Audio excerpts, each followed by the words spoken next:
Absorption લાસ્ટમાં સમ number 3 complete કર્યો તો. Sum number 4, Bhagya Company Limited and Uday Company Limited's balance sheet as on 31st March 2008 are as under. Liabilities Bhagya Limited and Uday Limited. Equity share capital face value of each shares of rupees 100, 60 lakh and 40 lakh. 12% preference share each of rupees 100, 40 lakh and 20 lakh. General reserve 14 lakh, 8 lakh 50,000. Investment allowed reserve 6 lakh and 50,000. P&L account 8 lakh, 1 lakh. 15% debentures 10 lakh dash. 12% debentures dash 5 lakh. Creditors 10 lakh, 4 lakh. Bills payable 2 lakh and 1 lakh. Assets land building 30 lakh, 15 lakh. Plant machinery 80,000, 40,000. Furniture 4 lakh, 2 lakh. Stock 20,000, 16,000. Debtors 10 lakh, 4 lakh. Bank balance 6 lakh and 3 lakh. Total of balance sheet 1 crore 50 lakh and 80 lakh.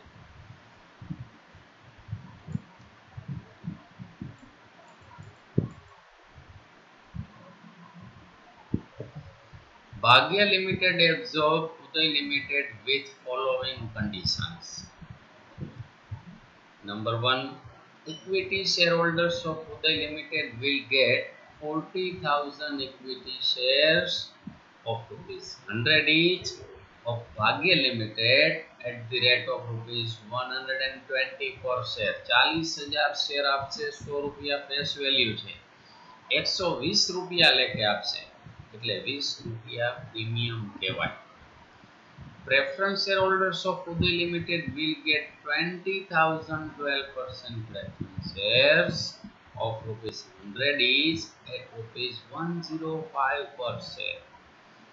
Preference shareholder છે ઉદય limited ના, એને 20,000 preference share આપશે, 100 રૂપિયાનો share છે, 105 લેખે, એટલે કે 5% premium, 5 રૂપિયા પ્રીમિયમ કહેવાય. Debenture holders will be given 15% given debentures of Bhagya Limited in such amount so as to maintain the income from interest. Bhagya Limited ના ડિબેન્ચર છે એને 15% ડિબેન્ચર કરી નાખશે, પણ એવી રીતે કરવાના છે કે જેને ઇન્ટરેસ્ટની ઇન્કમ પહેલા મળતી હતી એટલી જ મળવી જોઈએ. Number 4, investment allowance reserve is to maintain for next 5 years. 5 વર્ષ સુધી મેન્ટેન કરવાનું છે investment allowance reserve. From the above information, prepare balance sheet of Bhagya Limited with necessary calculation after absorption when A. Absorption is in nature of merger and B. Absorption is in nature of purchase. તો આગળ જે આપણે સમ ગણ્યું એ જ રીતે બંને રીતે આપણે balance sheet કરવાનું છે. તો પહેલા નેચર ઓફ મર્જર માં તો એક જ વર્કિંગ નોટ આવશે. Number 1, if absorption is in nature of merger. So calculation of purchase consideration and general reserve in case of absorption in the form of merger. Particular Uday Limited. Equity share capital adjustment માં આપેલા છે 40,000 equity share આપે છે અને face value 100 છે તો 40 lakh અને share premium 20 rupees છે. 40,000 multiplied by 20 is equal to 8 lakh. તો તો 40 lakh plus 8 lakh is equal to outer માં આપણે લેખા 48 lakh. પછી પ્રેફરન્સ શેર આપે છે 12% preference share 20,000 multiplied by 100 is equal to 20 lakh plus share premium 20,000 multiplied by 5 કારણ કે 105 થી આપે છે શેર તો 1 lakh premium total amount 21 lakh તો purchase consideration આપણને 69 lakh મળી પણ ખરેખર એની પ્રાઇસ કેટલી છે ઉદય લિમિટેડ ની શેર ની તો ઉદય લિમિટેડ ની બેલેન્સ શીટ માં ઇક્વિટી શેર કેપિટલ 40 લાખ ની આપેલી છે અને પ્રેફરન્સ શેર કેપિટલ 20 લાખ ની આપેલી છે ને લેસ કરી નાખવાના 60 લાખ તો ડિફરન્સ આવ્યો 9 લાખ પછી એને ડિબેન્ચર આપે છે તો કંપની એને ડિબેન્ચર આપે છે તો જો પેલા ડિબેન્ચર ની પ્રાઇસ કઈ રીતે કરવાની ઉદયની 5 લાખ આપણને આપેલા છે એના ટકાવારી કેટલી આપી છે બેલેન્સ શીટમાં તો મલ્ટીપ્લાય બાય 12 કરવાનું એડજસ્ટમેન્ટ માં કીધું છે કે 15% ના ડિબેન્ચર કરી નાખવાના છે તો ડિવાઇડેડ બાય 15 કરવાના તો ડિબેન્ચર ની અમાઉન્ટ કેટલી થશે 4 લાખ ખરેખર હતી 5 લાખ એની વેલ્યુ થઈ ગઈ 4 લાખ તો ડિક્રીઝ થયા તો કેટલા ડિક્રીઝ થયા 1 લાખ તો 8 લાખ જનરલ રિઝર્વ આપણને અકાઉન્ટ સ્ટાન્ડર્ડ મુજબ 14 મુજબ મળે તો as per account standard number 14 debited to general reserve ચાલો હવે આપણે બેલેન્સ શીટ પ્રિપેર કરીએ balance sheet of Bhagya Limited as on 1/4/2008 after absorption in the nature of merger particular not amount rupees amount એમાં number 1 equity and liabilities એમાં number 1 shareholders fund એમાં A share capital equity share capital balance sheet માં જોવાની તો ભાગ્યની 60 લાખ આપેલી છે ઉદયને P માં જોવાની 40 લાખ આપેલી છે તો ટોટલ 1 કરોડ એવી જ રીતે 12% પ્રેફરન્સ શેર કેપિટલ ભાગ્યની 40 લાખ આપેલી છે ઉદયને પીસી માં 20 લાખ આપ્યા 60 લાખ પ્રેફરન્સ છે total 1 crore 60 lakh B reserve and surplus share premium P C તમે જોવો તો એકમાં 8 લાખ છે એકમાં 1 લાખ છે તો ટોટલ શેર પ્રીમિયમ ની amount 9 lakh general reserve into bracket ભાગ્યનું તમે જોવો તો 14 લાખ છે ઉદયનું જોવો તો બેલેન્સ શીટમાં 8,50,000 આપેલું છે minus general reserve 14 lakh plus 850 અને આપણે વર્કિંગ નોટમાં જો 8 લાખ આવ્યું છે એને બાદ કરી નાખવાનું આ છે એટલે એની 14,50,000 ઇન્વેસ્ટમેન્ટ એલાઉન્ટ રિઝર્વ આપ્યું છે આપણને 6 લાખ અને 50,000 બેલેન્સ શીટમાં 650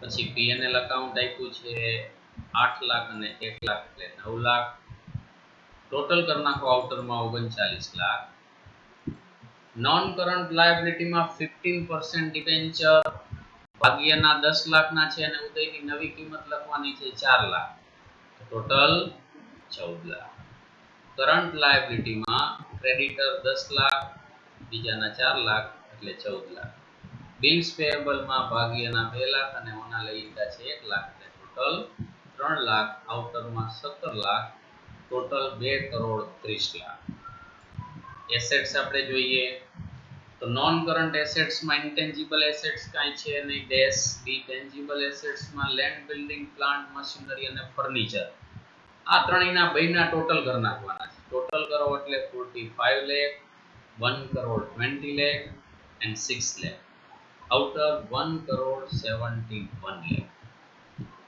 C non current investment dash number 2 current assets stock debtors and cash and bank તો સ્ટોક છે 20 લાખ એન્ડ સેકન્ડનો છે 16 લાખ, તો 36 લાખ. ડેટર્સમાં 10 lakh plus 4 lakh 14 lakh, 6 lakh plus 3 lakh cash and bank છે તો total 9 lakh, total 59 lakh and total balance sheet 2 crore 30 lakh.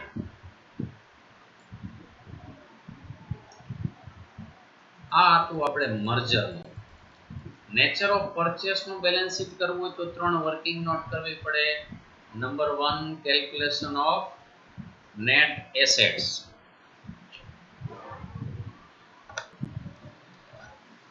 તો એમાં particular Uday Limited taken over assets માં કઈ કઈ લઈ લઈએ છે?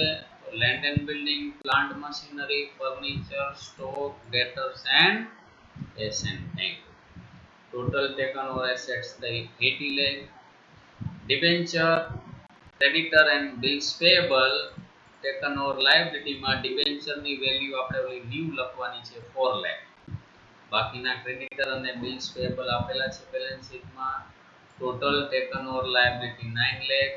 તો નેટ એસેટ્સ આપણને મળે 71 lakh. સેકન્ડ છે પરચેસ કન્સિડરેશન. તો આપણે વાત કરી હતી ઉપર જે પરચેસ કન્સિડરેશન મર્જર માં બનાવી એ જ કોપી પેસ્ટ કરીને લખી નાખવાની. કે equity share capital 40000 multiply by 100 એટલે 40 lakh. Share premium 40000 multiply by 20 એટલે 8 lakh, total 48 lakh. Preference share capital 20 lakh and premium 1 lakh એટલે 21 lakh, ટોટલ 69 lakh. તો જો એસેટ્સ વધારે છે પીસી કરતા તો કેપિટલ રિઝર્વ આવશે.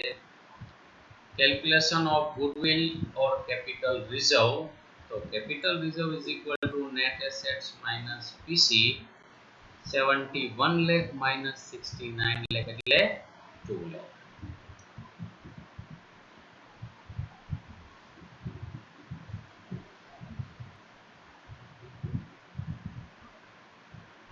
ચલો હવે બેલેન્સ શીટ જોઈ. Balance sheet of Bhagya Limited as on 1/4/2008 after absorption in the nature of purchase. હવે પરચેસ ની રીતે તો આપણે કીધું એમ રિઝર્વ એન્ડ સરપ્લસ માં ચેન્જીસ થાય, બાકી બધું કોપી પેસ્ટ કરીને લખી નાખવાનું. નંબર 1 ઇક્વિટી એન્ડ લાયબિલિટી માં નંબર 1 શેર હોલ્ડર્સ ફંડ, એમાં એ શેર કેપિટલ. તો એમાં આપેલી છે equity share capital 60 lakh 40 lakh એટલે 1 કરોડ. આગલા બેલેન્સ શીટમાં આપણે સમજાવ્યું છે કઈ રીતે. 12% preference share capital 40 lakh 20 lakh 60 lakh, total 1 crore 60 lakh.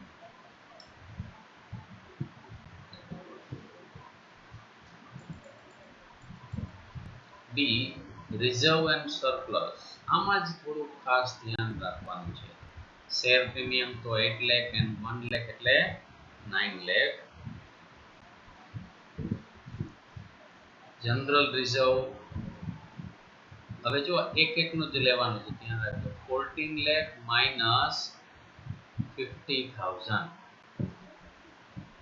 જોઈએ બેલેન્સ શીટમાં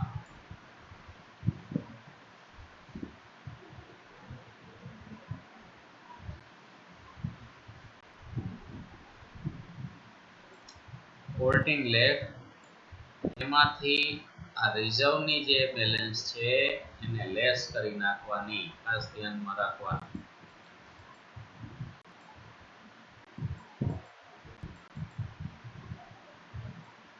lakh minus 50,000 એટલે 13,50,000.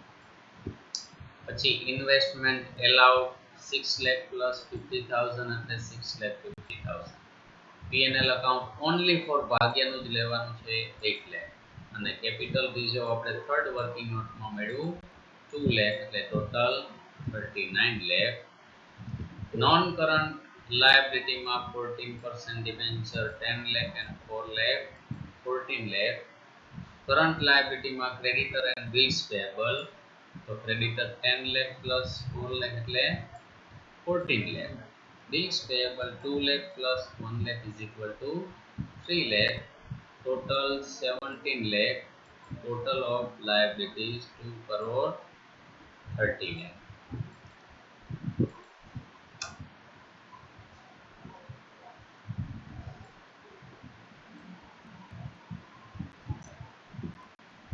Number 1, non-current assets. A, intangible assets કાંઈ છે નહીં, goodwill, patent, copyright. B, tangible assets. એમાં આપણને આપેલી છે land and building 30 lakh plus 15 lakh એટલે કે 45 lakh.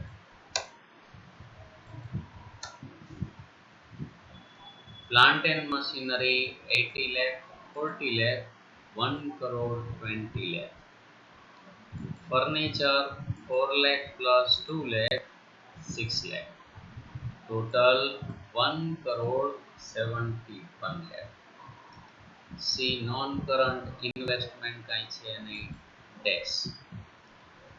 Number 2, current assets એમાં stock 20 lakh plus 16 lakh 36 lakh. Debtors 10 lakh plus 4 lakh 14 lakh. Cash and bank 6 lakh plus 3 lakh એટલે 9 lakh.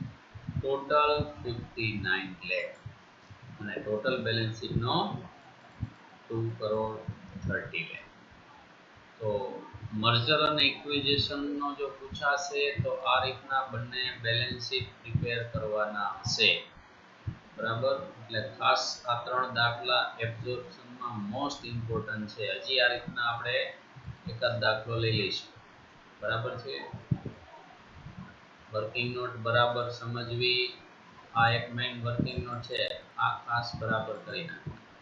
ચાલો, okay, thank you very much.